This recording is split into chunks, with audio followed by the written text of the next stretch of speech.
Cana Studio Production. E voi chi cazzo siete? Non vi vedo neanche.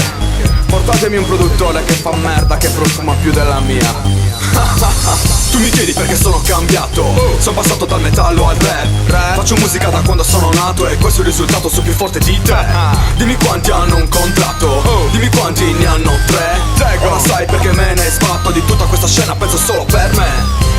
Il mio nome lo sai, lo conosci anche tu, anche se non ascolti su YouTube. Nella vita lo sai, quel che conta cos'è? Una casa, una donna e fare cash. And then when you need the answer is because I am the best MC. If you listen to me, you understand the mighty power of my beats. Io non faccio basi, faccio opere d'arte. Se passo per la strada tutti fai da parte. Scatto i giorni dallo studio come dalle carte. Se ti ho fatto un complimento di su scherzi a parte. Non penso di essere migliore, son certo di essere migliore. La gente lo sa che non può fottere con me. Sono la versione bianca di Dr. Dre. And then when you need